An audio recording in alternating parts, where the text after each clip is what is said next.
तो भैया यार स्वागत है हमारे यूट्यूब चैनल बुंदेली मासा में। और चल रहा है अपनो जीके के ब्रह्मास्त्र। और ई जा अपनी 5वीं क्लास है। संविधान इतिहास और भूगोल सभी से क्वेश्चन है। और टॉप 20 क्वेश्चन रहने हैं। और सब परीक्षा की लाने महत्वपूर्ण है और पेपर में आए भाई भी सवाल हैं जी। तो अपन चल रहे शुरू कर रहे हैं आज की क्लास। और आज को अपनो पहला सवाल है, किस वर्ष 44वें संविधान संशोधन द्वारा संपत्ति के अधिकार को मूल अधिकारों की सूची से हटाया गया था? 1973, 1981, 1975 और 1978। तो 44वां संविधान संशोधन किस वर्ष हुआ था? तो 1978 में हुआ था। और संपत्ति के अधिकार को मूल अधिकारों की सूची से हटा दिया था। जब संपत्ति का अधिकार था तो कुल संविधान में 7 मौलिक अधिकार थे। अब एक कम कर दिया गया था 1978 में। तो अब मौलिक अधिकारों की संख्या बची है कितनी? 6 मौलिक अधिकार बचे हैं। और मौलिक अधिकारों की चर्चा जो है संविधान के भाग 3 में है। और मौलिक अधिकार यूएसए के संविधान से लिए गए थे। यूएसए मतलब यूनाइटेड स्टेट ऑफ अमेरिका के संविधान से लिए गए थे। अगला सवाल है, राज्यपाल की नियुक्ति के मामले में कौन सा विकल्प सही नहीं है? 6 वर्ष के लिए नियुक्ति, अपने कार्यकाल के दौरान लाभ का कोई पद धारण नहीं कर सकता, ये तो सही है। भारत का नागरिक होना चाहिए, ये भी सही है, ये भी सही है। कम से कम 35 वर्ष की आयु होनी चाहिए, तो 35 वर्ष की आयु होगी तभी राज्यपाल बन सकता है। तो 6 वर्ष के लिए नियुक्ति ये गलत है, क्योंकि राज्यपाल का वैसे कोई कार्यकाल नहीं होता है। राष्ट्रपति जब चाहे इसको पद से हटा सकता है। ठीक है, तो राज्यपाल जो होता है राष्ट्रपति के प्रसाद पर्यंत काम करता है। तो ये वाला विकल्प सही नहीं है, 6 वर्ष के लिए नियुक्ति। तो इस प्रश्न का सही आंसर हो जाएगा 6 वर्ष के लिए नियुक्ति। फिर अगला सवाल, दिल्ली सल्तनत के निम्नलिखित में से किस राजवंश ने आगरा शहर की स्थापना की थी? पिछली क्लास में हमने पढ़ा था कि आगरा शहर की स्थापना किसने की थी। और इसमें क्वेश्चन आ गया है कि आगरा शहर की स्थापना किस राजवंश ने की थी? खिलजी राजवंश, सैयद राजवंश, लोधी राजवंश या फिर तुगलक राजवंश? इस प्रश्न का सही आंसर है लोधी राजवंश। और लोधी राजवंश ने इसकी स्थापना की थी। और उसका नाम क्या था? उसका नाम था सिकंदर लोधी। जिसने स्थापना की थी आगरा शहर की, उसका नाम क्या था? सिकंदर लोधी था। चौथा सवाल, प्रयाग प्रशस्ति के लेखक हरिसेन निम्नलिखित में से किस गुप्त सम्राट के दरबारी कवि थे?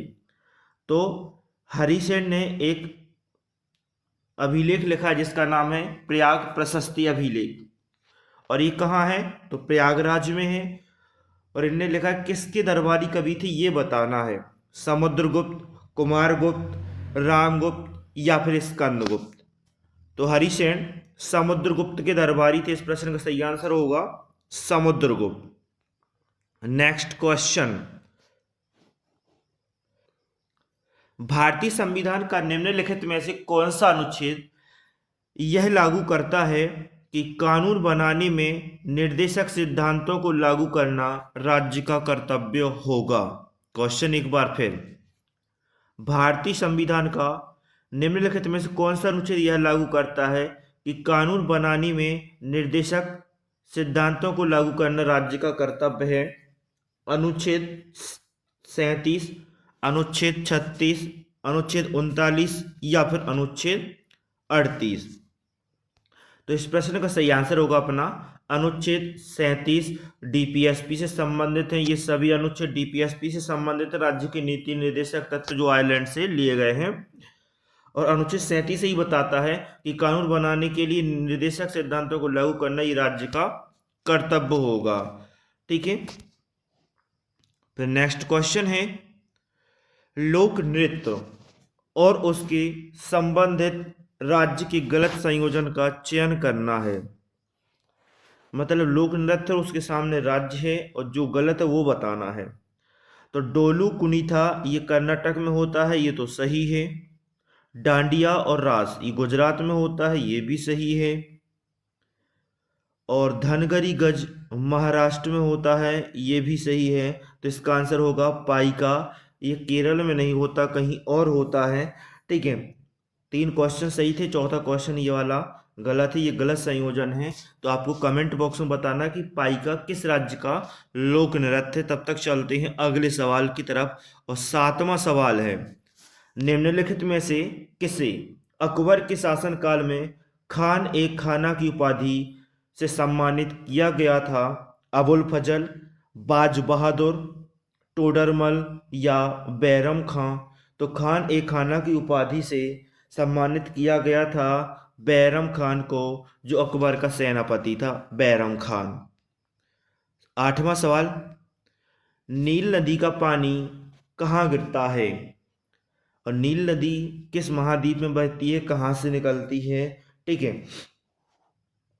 तो नील नदी का पानी कहाँ गिरता है? पहले तो इस क्वेश्चन का आंसर बताने से पहले इसका उद्गम की अपन बात करें तो नील नदी विक्टोरिया झील से निकलती है।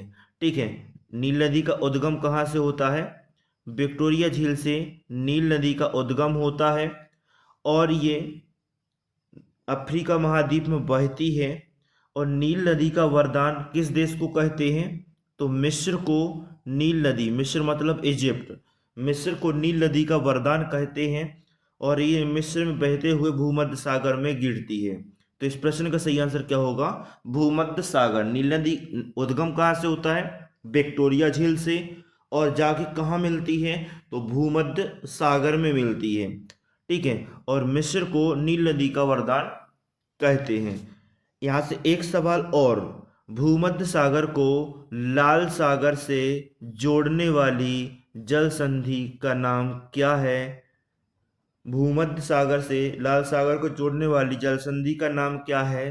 क्वेश्चन कई बार पूछा गया है, हर बार आता है ये वाला क्वेश्चन।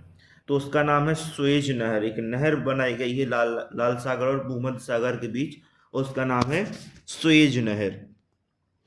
इस सवाल से इतनी जानकारी।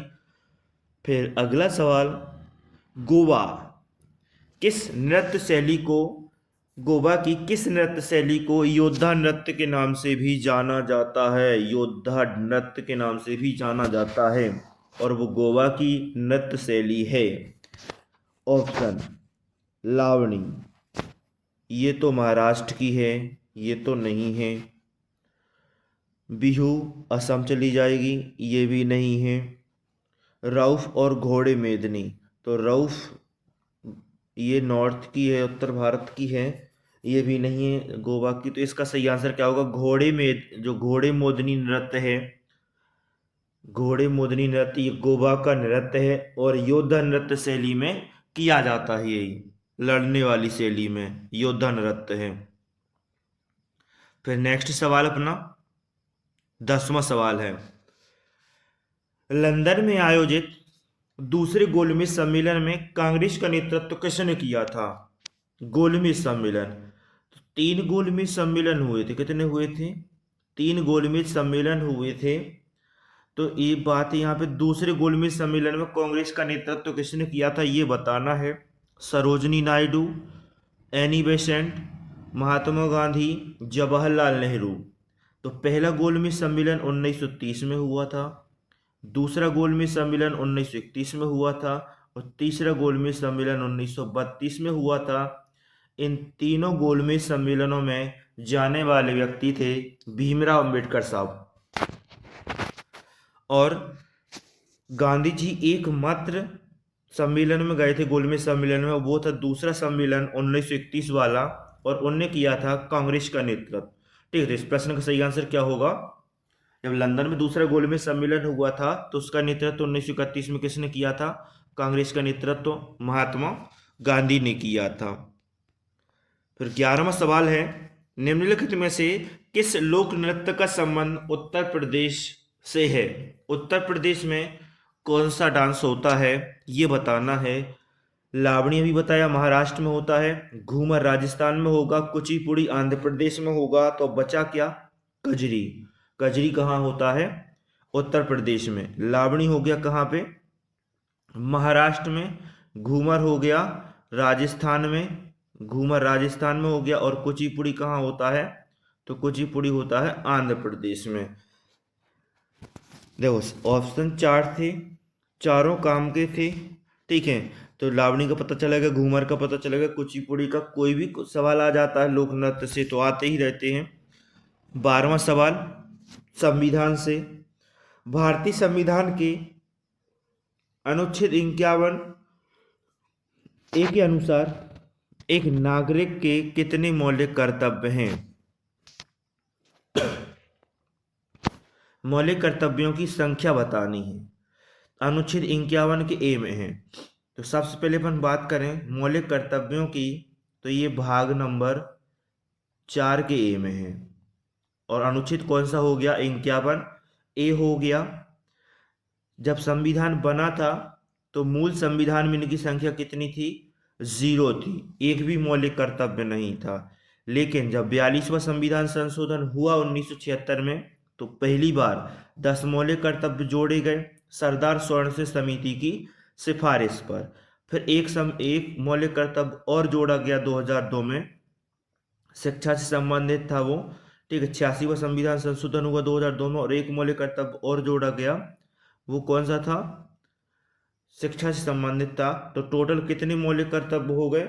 11 मौलिक कर्तव्य। तो अनुच्छेद 51 के ए में कितने मौलिक कर्तव्यों की चर्चा है अभी? तो 11 मौलिक कर्तव्य हैं। और प्रारंभ में एक भी मौलिक कर्तव्य नहीं था, पहली बार 10 मौलिक कर्तव्य जोड़े गए, फिर बाद में एक और जोड़ दिया गया। अगला सवाल इतिहास से है। महालवाड़ी बंदोबस्त व्यवस्था किसके द्वारा तैयार की गई थी? Richard Wellesley, Thomas Munro, Holt Mackenzie या अलेक्जेंडर रीड?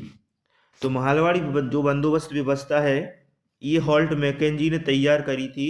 इसका सही आंसर होगा होल्ट मैकेंजी। 14वां क्वेश्चन, निम्नलिखित समाज सुधारकों में से किसने आत्मसम्मान आंदोलन शुरू किया था? तो कौन से समाज सुधारक थे जिनने आत्मसम्मान आंदोलन शुरू किया? पेरियार, नारायण गुरु, ज्योतिराव फुले या फिर घासीदास? तो आत्मसम्मान आंदोलन शुरू करने वाले समाज सुधारक का नाम था पेरियार। इन्होंने किया था आत्मसम्मान आंदोलन स्टार्ट। 15वां क्वेश्चन इतिहास से है। मृतकों का टीला, मृतकों का टीला मतलब लाशों का ढेर नाम से किस शहर को जाना जाता है? वो सिंधु घाटी सभ्यता का स्थल है। वनवाली, हड़प्पा, मोहनजोदड़ो, कालीबंगा? तो इसका सही आंसर मृतकों का टीला कहा जाता है मोहनजोदड़ो को। ये पाकिस्तान में है वर्तमान में। वनवाली कहाँ है? हरियाणा में। हड़प्पा कहाँ है? ये भी पाकिस्तान में है। और कालीबंगा कहाँ है? ये राजस्थान में। तो इस प्रश्न का सही आंसर क्या होगा अपना? मृतकों का टीला किस के नाम से किसे जाना जाता है? तो मोहनजोदड़ो को। 16वां सवाल, निम्नलिखित में से किसने मोहन वीणा का आविष्कार किया और उसे लोकप्रिय बनाया? मोहन वीणा का आविष्कार, मोहन वीणा का आविष्कार किया था विश्वमोहन भट्ट ने। पंडित विश्वमोहन भट्ट जी ने मोहन वीणा का आविष्कार किया था और उसको लोकप्रिय भी बनाया था। पंडित रविशंकर ये क्या बजाते हैं? इनका क्वेश्चन पूछा जाता है। तो सितार वादक हैं पंडित रविशंकर, सितार वादक हैं। नेक्स्ट क्वेश्चन, भारतीय संविधान का कौन सा अनुच्छेद भारत सरकार के वार्षिक वित्तीय विवरण, जिसे अपन कहते हैं बजट, भारतीय वार्षिक वित्तीय विवरण से संबंधित है? तो अनुच्छेद 120, अनुच्छेद 112, अनुच्छेद 110 और अनुच्छेद 116। तो अनुच्छेद 112 में वार्षिक वित्तीय विवरण है। अनुच्छेद 110 में क्या है? तो इसमें धन विधेयक है। अनुच्छेद 110 में क्या है? धन विधेयक है। ये दोनों क्वेश्चन पूछे जाते हैं कि एक धन विधेयक किस अनुच्छेद में है, तो 110 में धन विधेयक है, और 112 में क्या है, वित्त विधेयक है, वित्त विधेयक है। इस वित्त विधेयक को क्या कहते हैं, वार्षिक वित्तीय विवरण। तो दो अनुच्छेद आईएमपी हैं, 112 और 110, दोनों याद रखना। 18वां सवाल, निम्न में से कौन सा पर्वत राज्य और केंद्र शासित प्रदेश सही सुमेलित नहीं है। मतलब एक पर्वत चोटी है, पर्वत है, और राज्य केंद्र शासित प्रदेश में है, और बताना है कहाँ नहीं है, गलत बताना है। तो नंदा देवी उत्तराखंड में है, ये तो सही है। सासेर कांगड़ी लद्दाख, ये भी सही है। कंचनजंगा सिक्किम में है, ये भी सही है। तो ये वाला क्वेश्चन जो लास्ट ऑप्शन है ये हो जाएगा गलत, और यही अपना रहेगा इस प्रश्न का आंसर। ये सुमेलित नहीं है, क्योंकि जो केटू पर्वत है ये हिमाचल प्रदेश में नहीं है, ये भी कहाँ है, लद्दाख में भी है। ये भारत केटू पर्वत, ये भारत की सबसे ऊंची पर्वत चोटी है, ठीक है, जो पीओके में आती है। तो 18वां क्वेश्चन हो गया ये वाला अपना। अब 19वां क्वेश्चन, भारतीय संविधान का कौन सा भाग मूल अधिकारों से संबंधित है। तो भाग 5, भाग 2, भाग 3 और भाग 4, कौन सा सब भाग मूल अधिकारों से संबंधित है। तो इस प्रश्न का सही आंसर होगा भाग 3 मूल अधिकारों से संबंधित है, भाग 2 नागरिकता से संबंधित है, भाग 5 संघ से संबंधित है, ठीक है, और भाग 4 डीपीएसपी से संबंधित है। तो 4 भाग हैं, चारों बता दिए। भाग 5 संघ से संबंधित है, संघ, और भाग 2 नागरिकता से संबंधित है, नागरिकता अनुच्छेद 5 से 11 तक है नागरिकता, और भाग 3 मौलिक अधिकारों से संबंधित है, मूल अधिकारों से संबंधित है, कौन सा, भाग 3, और अनुच्छेद 12 से शुरू होते हैं 35 तक चलते हैं। भाग 4 डीपीएसपी से संबंधित है, डीपीएसपी मतलब राज्य की नीति निर्देशक तत्व, अनुच्छेद 36 से स्टार्ट होते हैं 51 तक चलते हैं। तो ये सेकंड लास्ट क्वेश्चन था, और अपना लास्ट क्वेश्चन है आज का, निम्नलिखित में से कौन सा नृत्य राधा और कृष्ण की रासलीला विषय वस्तु पर आधारित है। सबसे आईएमपी सवाल यही है, पढ़ने में कंफ्यूजन होगा, आंसर लगाने में भी कंफ्यूजन होगा, यदि पढ़ा है तो बता सकते हो। राधा और कृष्ण की रासलीला विषय वस्तु पर आधारित है वो नृत्य, मोहिनीअट्टम, कथक, सत्रिया या फिर मणिपुरी। तो इस प्रश्न का सही आंसर है मणिपुरी डांस, जो है राधा कृष्ण की रासलीला विषय वस्तु पर आधारित है, ठीक है। मणिपुरी डांस मणिपुर राज्य का है। मोहिनीअट्टम ये केरल में होता है, मोहिनीअट्टम कहाँ का है, केरल का शास्त्रीय नृत्य है। कथक उत्तर भारत में उत्तर प्रदेश और राजस्थान का शास्त्रीय नृत्य है। और सत्रिया ये कहाँ का है, तो असम का है, सत्रिया कहाँ का है, असम का है। तो ये 20वां सवाल था, और आज का आखिरी सवाल था, क्योंकि टॉप 20 सवालों की अपनी सीरीज चल रही है, जीके का ब्रह्मास्त्र चल रहा है। तो भैया कैसे लोगों वीडियो पसंद आओ तो लाइक करना, चैनलों को सब्सक्राइब करना और अपने दोस्तों के संग शेयर करने। मिले हैं अगली क्लास में, तब तक के लिए जय राम जी की जय हिंद।